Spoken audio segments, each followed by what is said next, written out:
Hello, everyone, and welcome to the Curious Mind podcast. My name is Gabriel Ellis. I'm a psychologist, a psychotherapist, a Buddhist scholar, and in this podcast, I like to reflect on deep psychological topics, issues, sometimes also on meditation, and I want to bring a little bit more to the surface the complexity of psychological and therapeutic thought and make them accessible to the public. In the last two episodes, I was reflecting on approaches to life, on different approaches to life. And the first of this series was about the virtue oriented type of person. That kind of type of person very explicitly and consciously chooses, reflects on, and implements virtues into their life. This is a very conscious process, and thereby they reflect on all the things that they have accumulated in their life and their experiences, what they got transferred from their parents, from society. They chew it through, as we say in psychological terms, and they retain what they want to keep in their life. They throw out what they don't want to keep in their life. And it's basically oriented on abstract virtues that should serve as a compass and a orientation point. The effect of a successful virtue orientation in their life is that the subconscious aligns with those chosen virtues, and the effect is a harmonious and calm way of living throughout daily life. Why? Because the successful virtue-oriented person is quite independent from outside circumstances.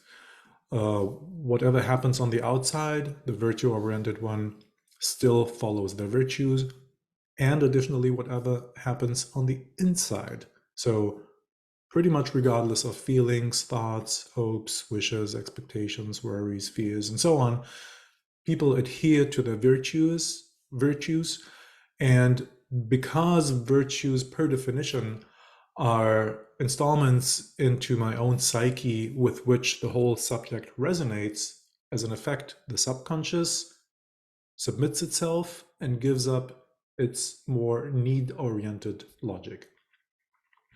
Because this is somewhat unusual, especially in our day and age, we find this lifestyle more in religious or spirituality-minded people.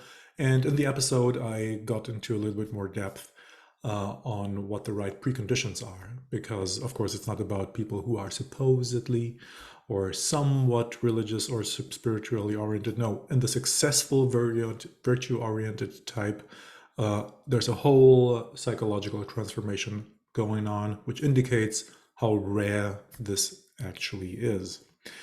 The second part was about the need-oriented type, the need-oriented approach. And this is something that is far more common. This is what I think fits to most people living nowadays. And here the logic is different. I'm not installing virtues into my mind to which the unconscious and the subconscious submit, but much more I'm finally in tune with my unconscious. Needs are the needs basically of the unconscious, and me as the conscious subject that is in tune with my unconscious, I understand my unconscious. In other words, I understand my needs. I understand what is important for me. I understand what I, in quotes, want to do in life. I understand what the unconscious wants me to do in life. So it's a self-understanding that is the basis of the need orientation. And by following the lead of the unconscious and doing so in a flexible, non-rigid way, I become not satisfied and steady and stoic as the virtue-oriented person would be. I become happy, joyful. There's lust, there's passion, all of these things that we associate with a happy life nowadays is basically a code for a successful implementation of a needs orientation into my life. The logic of that is the unconscious, my deeper personality has those needs. For example, the what I call source needs of closeness or love and power or influence. I understand those, I implement them, and then I get rewarded by my energy system, by my unconscious. I get rewarded with positive feelings. So I described in more depth those types in the previous episodes. So please, if you want to refresh your memory, or this is the first episode that you're listening, go back to those to inform yourself more on the previous types. Today, I want to focus on the third approach, and this is the self-avoidant type. This is not so much a conscious approach, and it's the least favorable of the three, but it represents also in many ways what we know from ourselves, what we know from other people, and most importantly, what becomes clinically relevant. Because these are the types of people, this is the kind of approach that people implement in their life, but what they get out of it is usually chronified anxiety, chronified depression. And here I want to explain a little bit why that comes about and how we can characterize and recognize it.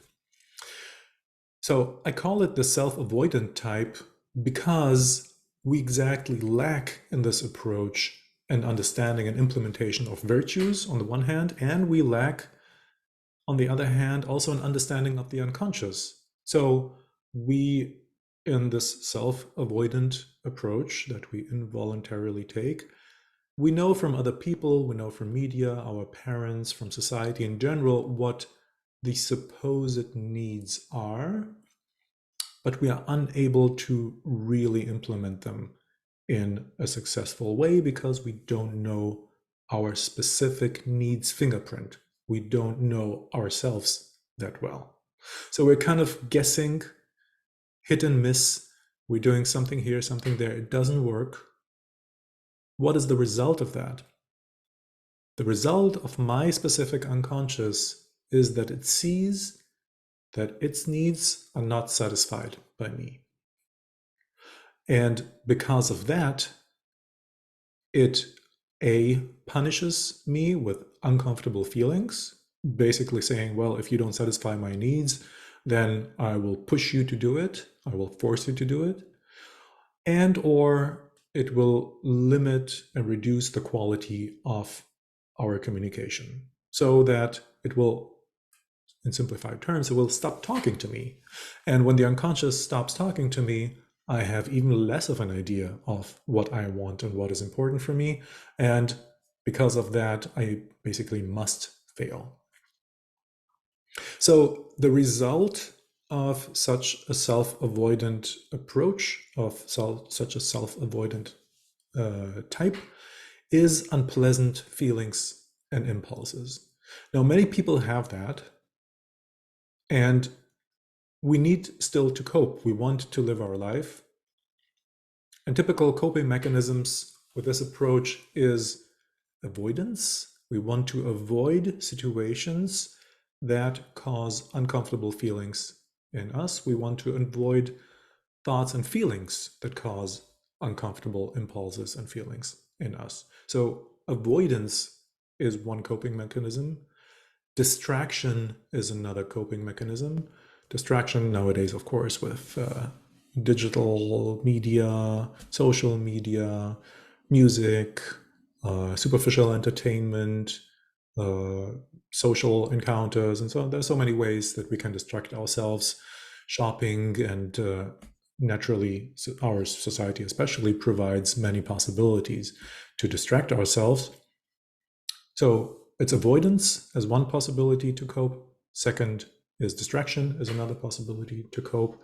And a third possibility to cope is to become aggressive. Why? Because again, I'm feeling those unpleasant feelings, and instead of keeping them inside, I act them out.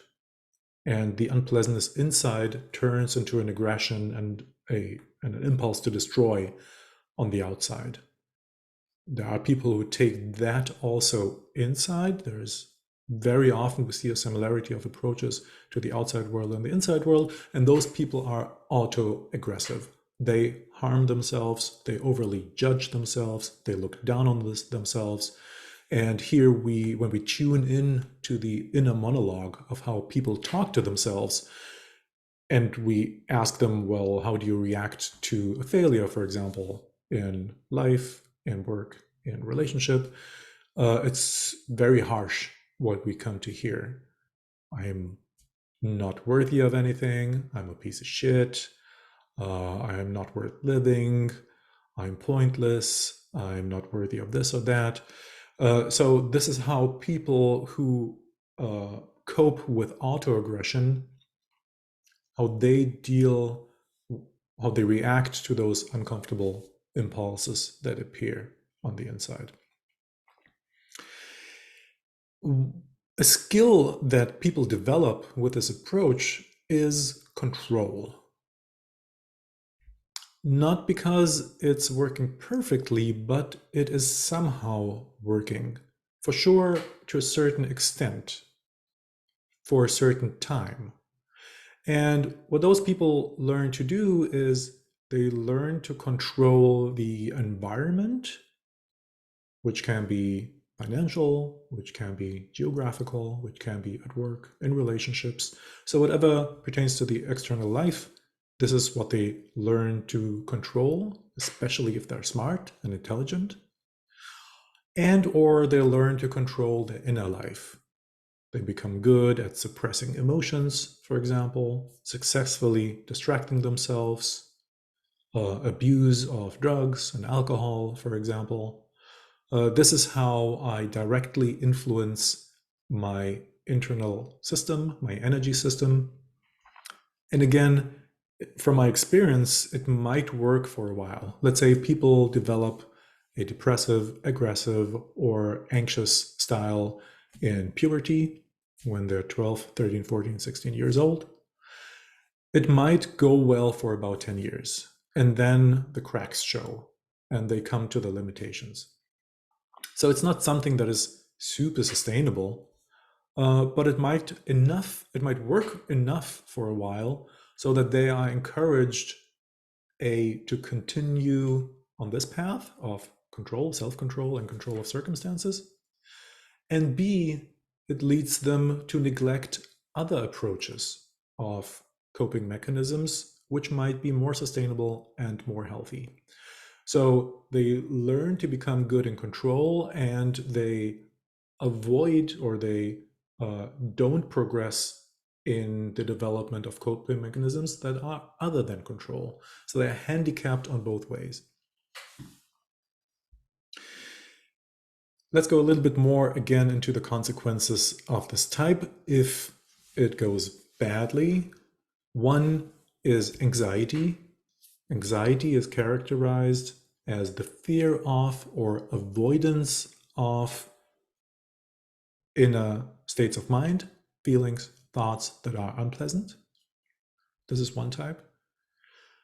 And this is a little bit personality dependent. So there are people who more readily and naturally go into the anxiety, into developing an anxiety. There are other people who are more prone to developing depressive episodes or chronified depressions. Why is that?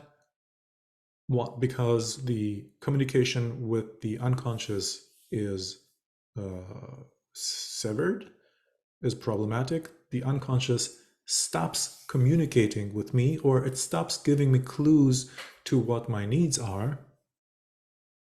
It is, if we want to personalize it, humanize the unconscious, we can say it's pouting because I was neglecting its more straightforward impulses for such a long time that it doesn't believe in our communication anymore, so it stops talking to me. And because of that, there is radio silence. So someone who is depressed, and I ask them, what do you want in life? Who are you? What do you want to do with yourself? How do you want to develop? To all of those fundamental psychological questions, they will not be able to give a proper response. Or if they give a response, it's one that doesn't resonate very well. It's something that they rehearsed or picked up from books or videos or parents or society. So this is again the consequence of the radio silence that the unconscious applies due to my failure to react, act on, and implement the needs that it communicated to me in the past. This is depression. The person who develops, again, out of inclination, predisposition, a more aggressive style, this is when they're not able to deal with the uncomfortable impulses on the insides, the disappointments, the failures, the fears, and so on, and they turn it into a type of control that focuses on destroying the object that seemingly produces my uncomfortable feelings. So I go to work, my boss is not very psychologically savvy, so they are just shouting complaints and somehow limit my freedom, my budget, whatever. My reaction, I don't know how to adequately react to that. I'm somehow not in the position to quit my job, or I'm afraid to quit my job. And what I do is I develop revenge fantasies.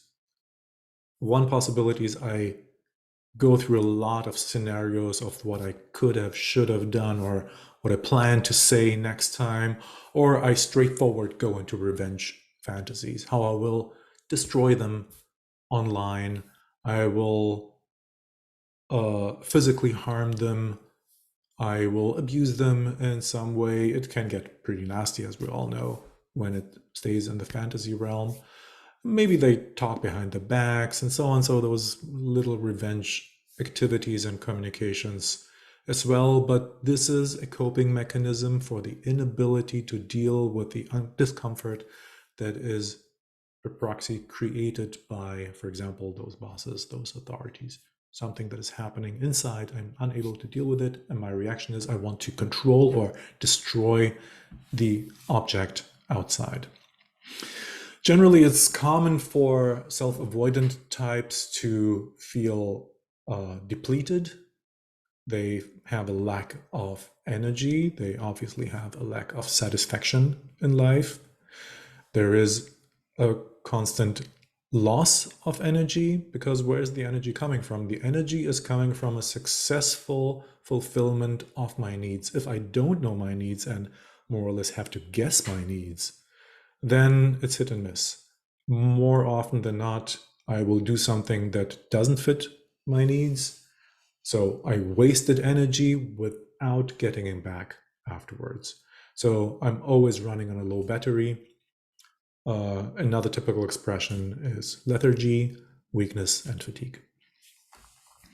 Now, as I already mentioned, there is, in quotes, also successes of the self-avoidant type. They can be good in some things. Someone who is successful internally, they become really good at distracting themselves, controlling themselves, going, now, not to throw all people in there, but some percentage of people who are obsessed with self-development or spirituality are actually people who are self-avoidant. What they're doing with self-development, with meditation, with mindfulness, with all of those techniques is a form of self-regulation that doesn't result in growth, but results in managing the discomfort within me. And when they do it, for example, with self-development and spirituality, they learn techniques of dissociation. The lack of fulfillment of needs is there, the uncomfortable feelings are there, but they become good in zoning out from those discomforts. And they become some sort of a shell that is walking around. Again, it's it's sometimes more or less difficult to identify those types. By no means everyone that is engaged in self-development or spirituality is a self-avoidant type. but we'll often find those types. And they're why? Because there is a certain desperation, a certain need in to develop mechanisms that help them to manage their lives. So they look for those techniques and for those tools, and they will use them to this purpose. Okay, so on the one hand, I want to describe it on a spectrum. We have the successful needs-oriented person on the one hand. They are in tune with the unconscious. They know what they want, what they need. They implement it into their lives. The rapport with the unconscious is good. This is a success there. On the other hand, we have the total failure in that department, which leads to anxiety, depression, aggression. But I don't want to suggest that this is very uncommon. People who are not professionally or 24/7 engaged in the quest of understanding themselves, living their spiritual life or living a healthy life and so on. In other words, normal people are only more or less well equipped to deal with the complexities of their unconscious. So, to a certain extent, most people have to deal with those uncomfortable feelings, and they do so partly with compensations, with coping mechanisms, with distraction, with suppression. This is very, very normal.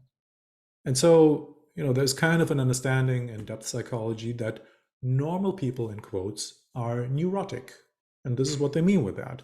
Normal people are people who, to a certain extent, have the ability to cope with their needs, to implement them, but also they have to cope with their discomforts, and they don't do it always very well. So we all know periods of time where we are anxious. We all know the periods of time when we have less energy, depressive episodes, which are not chronified depressions. And this is quite common.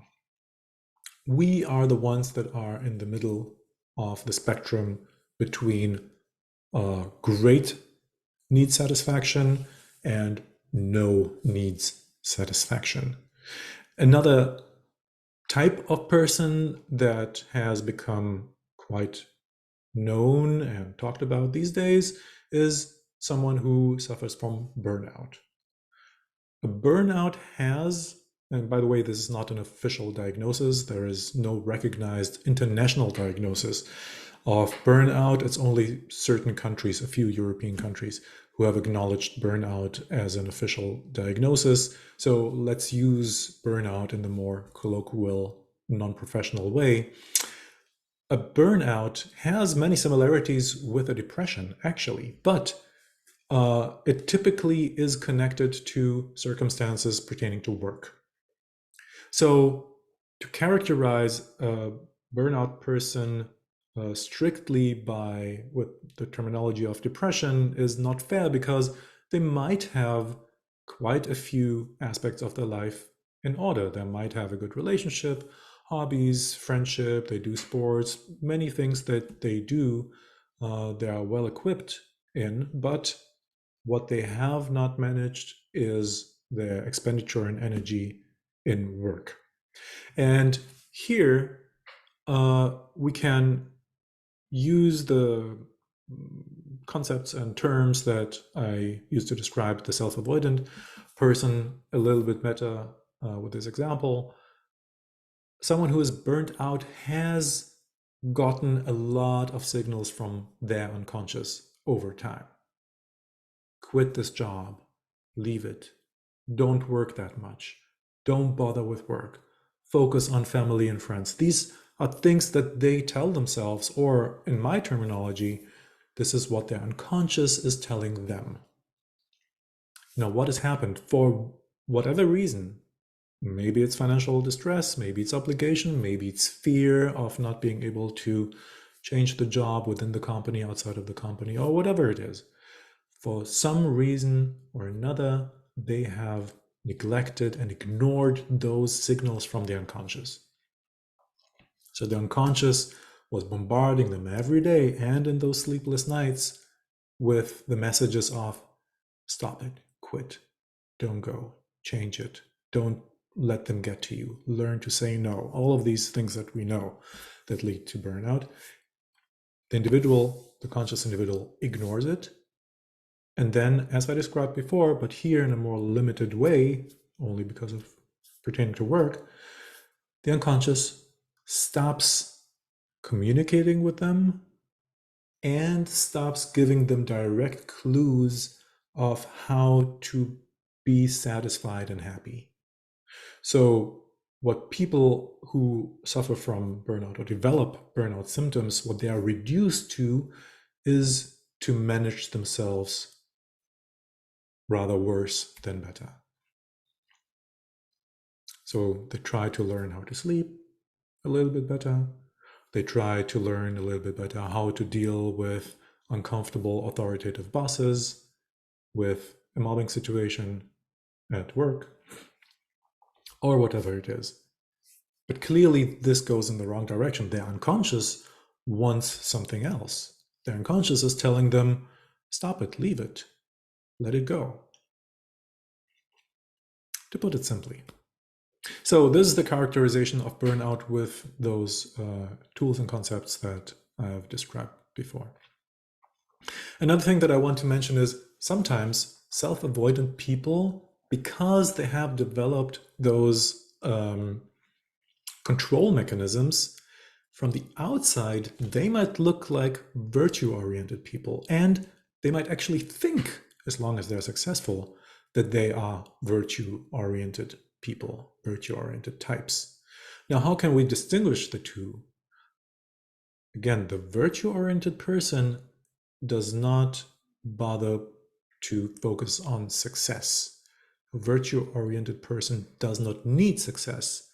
They are independent from circumstances. They are happy with implementing in some way or another that leads or does not lead to success. They are interested in implementing their virtues, applying their virtues to their daily activities. They don't need to be successful, change the world, change the company, or whatever it is. They are happy to just do their part. It is the self-avoidant type because they are reduced to the hope of control of others, control of oneself. They are the ones that focus on success. So if you wonder how to distinguish the virtue-oriented person and the self-avoidant type that looks like one, don't get distracted by the labels. Don't just get distracted by what people say they are. I care about the environment, I care about equality and so on. Rather look at how do they deal with non-success, with frustration.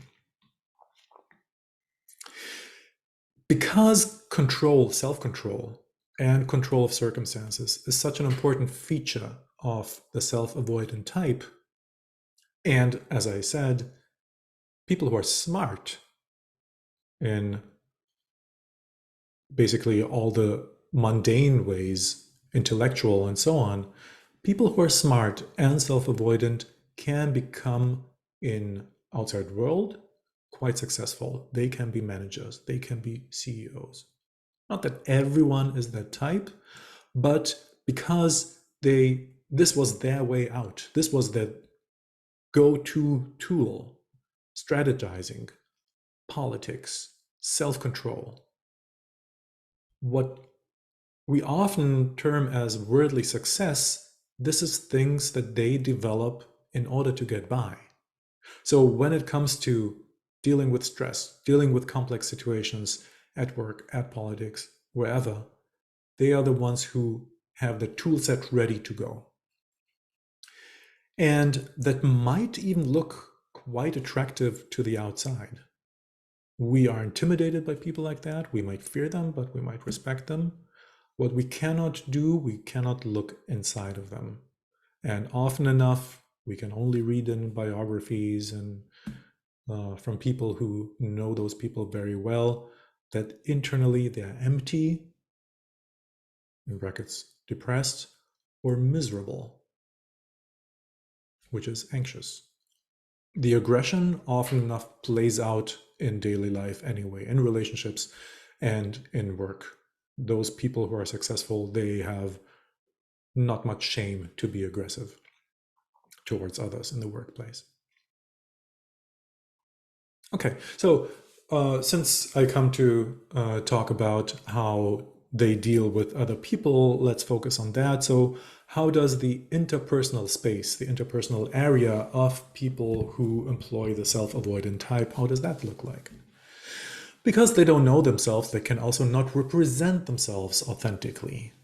So the quality of the interactive space that they create is marked by inauthenticity.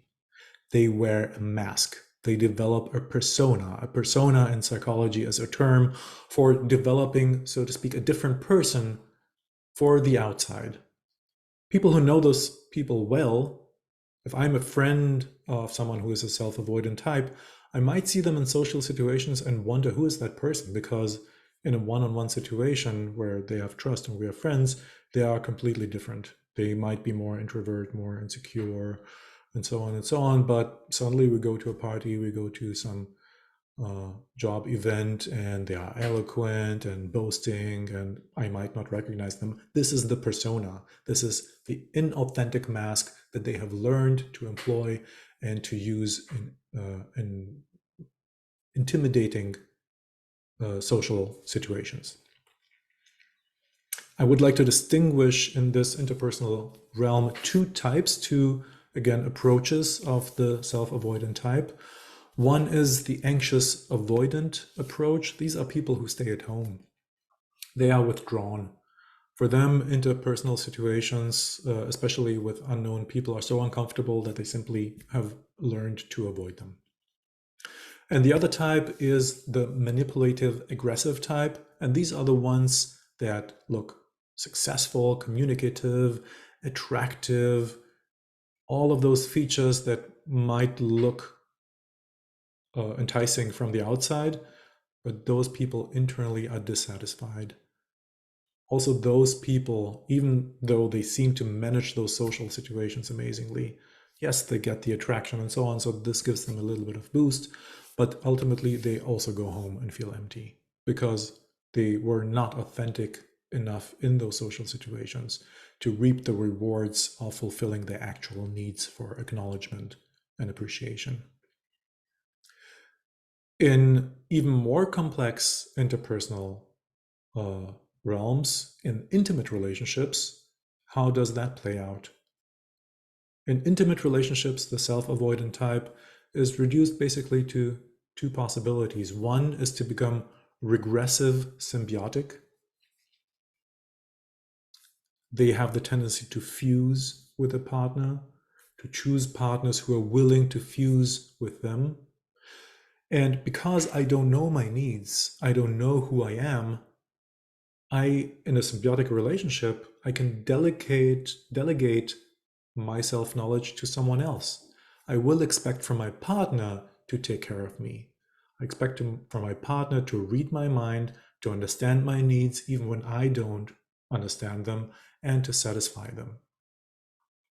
And unfortunately, often enough, with people who have this as quite a pronounced strategy, they meet someone else who has the same strategy. So they live in this codependent, symbiotic, regressive state, unhealthy, dysfunctional state together. So this is the regressive, symbiotic expression of self-avoidance in an intimate relationship. The other type is the controlling, narcissistic type approach, quality. A controlling, narcissistic quality in intimate relationships. Again, I don't know myself. I feel uncomfortable. I don't know how to deal with this discomfort. So I project this discomfort on my partner and let them suffer. This is my way out. This is my way of dealing with it. I come from work, I feel like shit because nothing that I do at work really satisfies my core. So I feel down, unappreciated, and so on. And then I make my partner feel down, unappreciated. And this gives me a certain amount of, in quote, toxic satisfaction. It's not a real satisfaction, but it takes the edge off a little bit. At least I don't have to feel what I feel. I let the other feel what I feel. It's externalized. It's delegated. In general, both of those in intimate relationships, they will display a fear of loss, they will display jealousy, and that they will display resentment. They will not be happy if their partner becomes independent. They will not be happy if their partner becomes successful, because all of that is threatening our delicate interaction, intimacy that is predicated on very specific terms. That either we're fused or I can force you to feel the discomfort that I don't want to feel. These are extreme cases, I admit that, but I want to uh, describe those extreme cases so that you develop the sensitivity to recognize it in others, maybe even to sometimes recognize it in yourself, and then to understand that those people or yourself are in lack of two things that actually are positive, which is an understanding of my needs or an implementation of virtues in my life. And to be practical, both are good and a mixture of the two are good. It's good to have for certain fields of life an implementation of consciously chosen, very resonant values. This is the aspect that makes me independent from circumstances, outside circumstances, career, being single or in a relationship, whatever, all those outside circumstances, or a little bit independent from the inside circumstances, to not being forced to follow my feelings, my thoughts, wishes, expectations, worries, and so on, but to have the calm there.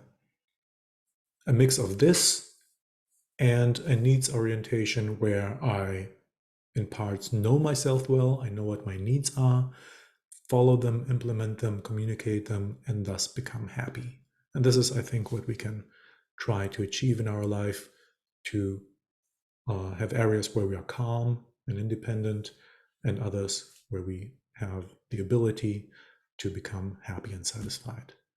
Okay, this is it for today. I hope you found the characterization of the self-avoidant type and also the two previous types interesting. Let me know if you have further questions, and I hope to see you next time.